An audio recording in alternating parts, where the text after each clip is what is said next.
How do you like our new color sample? The Shrek boat. The Shrek boat.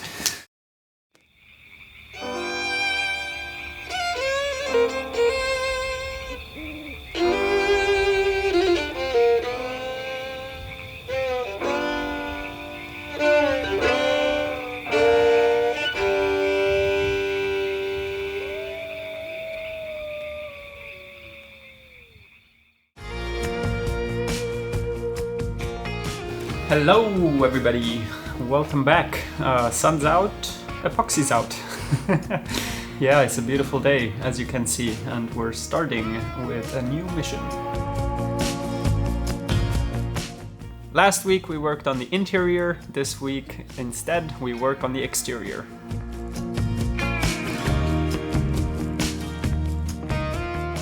One of our main priorities at the moment is to waterproof the exterior, because we won't always be in this nice shed. We have to move the boat, and therefore we have to wrap things up outside.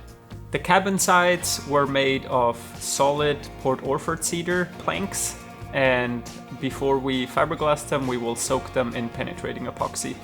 Port Orford cedar is really nice, but it is 45 years old in this case and has seen many repairs, which we don't necessarily want to have visible, and therefore varnish is not an option. Also, it is much higher maintenance. In our case, it was also fiberglassed originally, but the big difference is polyester was used, which I wouldn't recommend. Epoxy is more waterproof, and it also grips to the wood way more tenaciously, so you don't have voids or the laminates separating in the future. I decided to use penetrating epoxy in this case because the wood is relatively soft. I'm trying to anchor the epoxy deeper by having it soak into the wood a little further. I also really like the technique of using normal epoxy, but by having higher temperatures you get it to soak in deeper as well as it becomes thinner. But the weather is against us still at the moment, so penetrating epoxy is the way to get help with that. This epoxy being much thinner though and much more liquid is also why I wear the eye protection. It's never a bad idea, but this one does splash and splatter a little bit more. This can be seen as the priming stage. We're gonna be using Total Boat penetrating epoxy. What I like about this one is that it's 100% solids. Many penetrating epoxies, they have acetone or other thinners added, and that's how you achieve the low viscosity for it to seep in. This one, being 100% solids, doesn't have that, and you can always add additional thinner, but then the acetone or the thinner evaporates. How much solids is left in there, it takes a little longer to cure, so this is one reason why I really like this. It's all within the formula, and nothing evaporates away.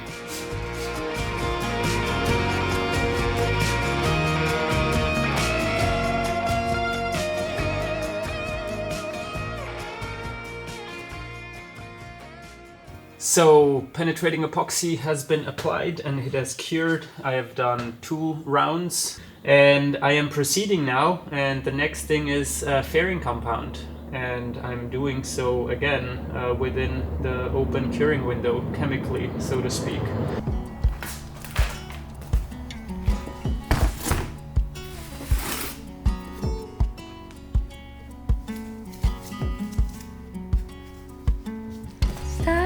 Down, darling,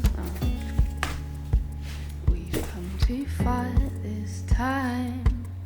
You've left a hole in place of my heart.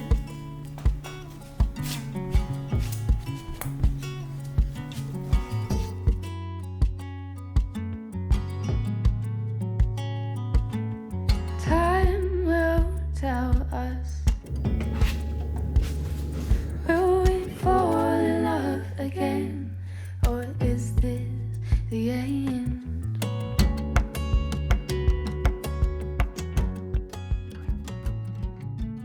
Applying the fairing compound sure started hiding the beautiful grain and the beautiful wood, but it also meant being one step further along, which was a positive thing. Nobody else would get this like you do, like you do. Oh, stand down, darling, now. We've gone too far this time. It feels pretty good to have so many layers of protection. The cabin top is starting to already look more waterproof than it ever was. And this is just the building blocks of the fiberglass and all the layers that will come on top of that. We're really trying to bring this somewhat old and traditional boat into the modern era of materials and techniques. Having things fiberglassed on the outside to get the most maintenance-free surface is the goal, and yet the beauty on the interior really comes from the traditional construction.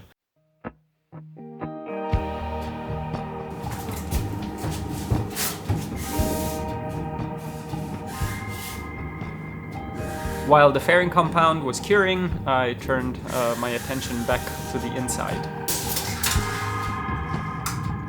I recently made these knees, which are to support the weight on the top shelf. Now it's time to tap them in.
As soon as the epoxy on the fiberglass has cured and I have primed, I will be ready to paint everything.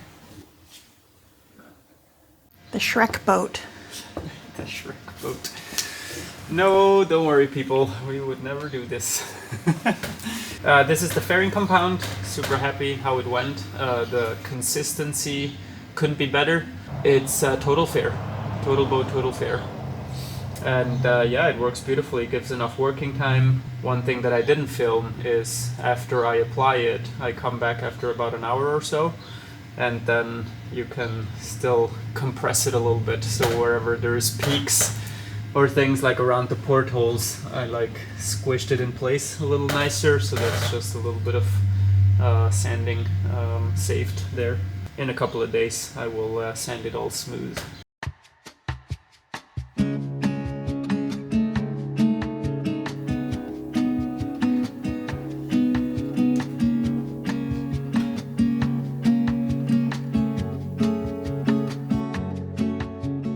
So I've done a lot of taping this morning and a little bit of sanding. I'm getting ready for a monster priming session. The things that need priming are all the partitions that I installed, the wooden pieces.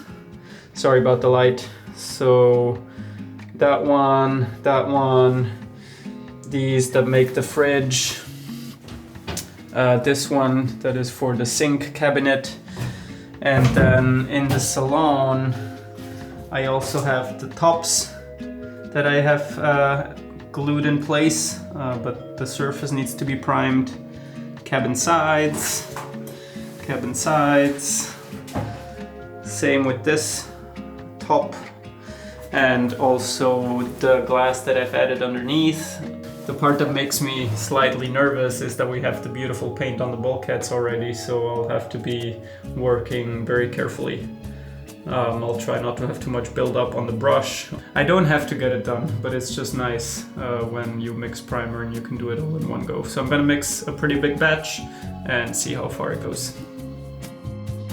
In order for life to grow, a seed must fall down into the ground below, trusting to find the light. It comes alive and stretches toward the sky. Beginnings are always hard. I never know where to start. And I keep looking back to where I've been, tilling and working ground, never knowing what would be found is exactly where I am.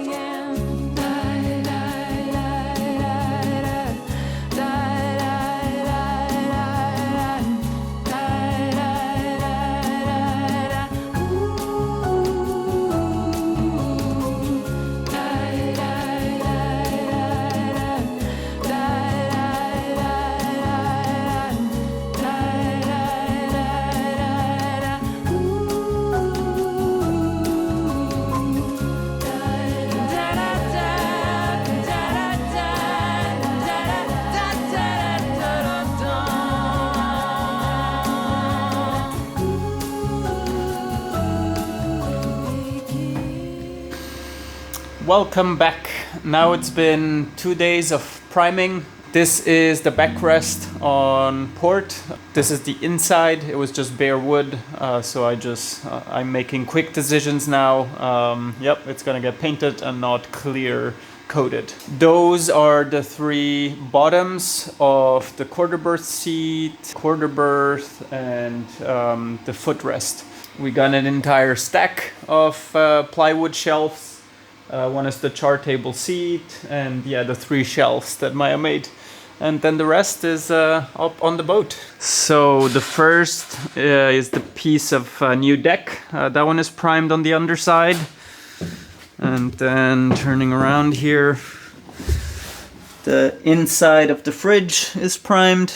The galley, all the insides of the new chart table, seat, and quarter berth. These are all primed. And over here, the backrest top. Same as this backrest top. Oh, and I almost forgot. Oh, the cabin sides on the inside. The boat looks so much different. Even though this is only primer, it looks so good already. It's just nice to get a different look every now and then.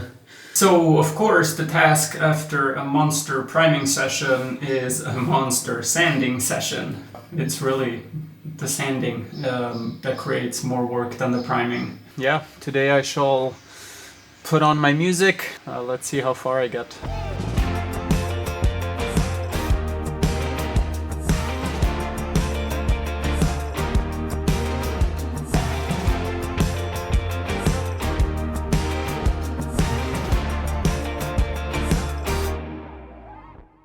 I must be a funny duck. Being at this stage and sanding the fairing compound actually puts me in very good spirits. Yeah, I am stoked. Everything is progressing and things are looking up. 'Cause you're giving me love, baby. It's alright. What if you gotta lose? And you're giving me love, baby. It's alright. It's all in the way you move. Now as I'm sanding the fairing compound, I can see the work that I applied to the portholes, which was very painful. It's hard to describe why. I guess it always pains me to have to destroy is a harsh word, but I have to gouge into the sides, the cabin sides, kind of hurting something that is already there, that has already been built by someone. And I'm very glad I did that porthole treatment now, because now I can really see all the layers of protection. There's gonna be glass on the outside, but that ends flush at the beginning of the port, but there still is glass wrapping all the way around the frame.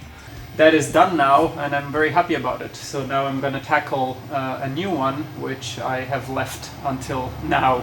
It's not all too important, but again, it's gonna make the coming steps a little bit easier. So what I mean is I actually want to remove these two teak pads that were put in here for the winches. I want to remove them mostly because, as you can see, I have a hard time removing the paint in this area.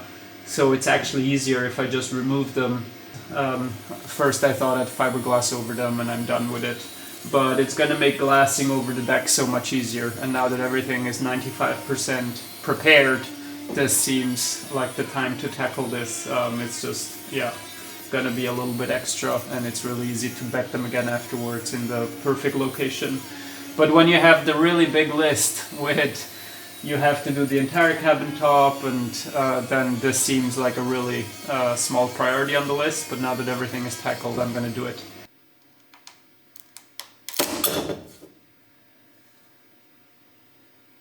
There we go, one is off. Alright, moving on to the rod box now, and this one is not just glued down, so to speak, but it also has screws going into cleats, which I can see in here, and also, if I wouldn't have had the option to see inside, if you inspect carefully you see the bungs. So I'll drill out the bungs with a Forstner bit first, and then afterwards I do the same thing with an oscillating multi-tool and remove the bedding that holds it down.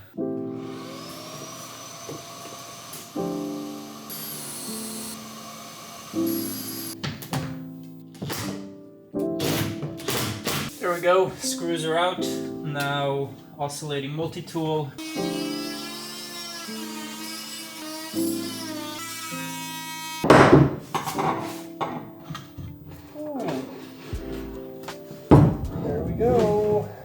What this does, for those that don't know, this is for ventilation. On top of here there is a tube, and it's a wind scoop. The wind goes in, it funnels through the rod box, and then it goes into the boat through this pipe.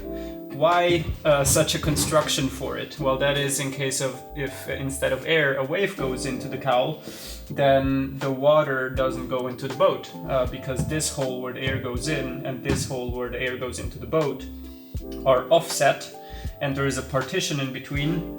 And if water goes in, it stays in this half and it drains out this hole. There's a hole out down here, which I might make a little bit bigger. Yeah, that's the principle, that's the construction. I love not only the look, but the function of them.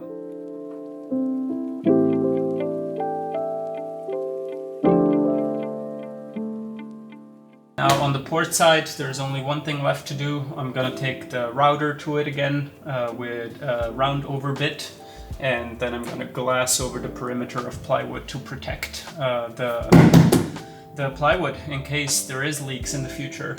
Since I want to do that treatment to all, if not most openings that I have on the cabin top, I'm gonna go right ahead and drill out on starboard for our future cowl vent, and so that I can do the same treatment and also glass the perimeter. Now we do have the rod box already. The cowl is missing, but I found a website that still has them in stock, so we can have a matching pair, which yeah, I'm pretty excited about. I think I should go ahead and do that.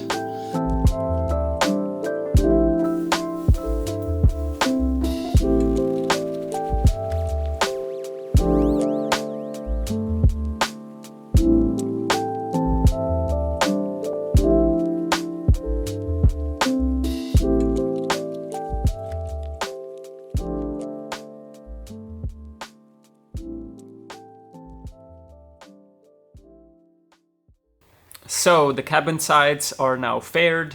Most of the interior is now primed, so we are well underway to paint and to continue waterproofing the cabin top. Things are well underway. The week isn't quite over yet, but I'll round it off with a whole lot of sanding, which you guys don't have to see me do. But yeah, overall it's been a really good week. So huge thank you to all of you for watching, liking, subscribing and commenting. We read all the comments. We just don't have the time to reply to them. Maybe we'll come back after the refit and reply here and there. I reply sometimes. Oh, okay. But anyway, not to all of them, that's true. Yeah. Huge thanks to the names now appearing on screen for always going above and beyond to make sure that we can get this boat afloat. And we will see you all next Friday.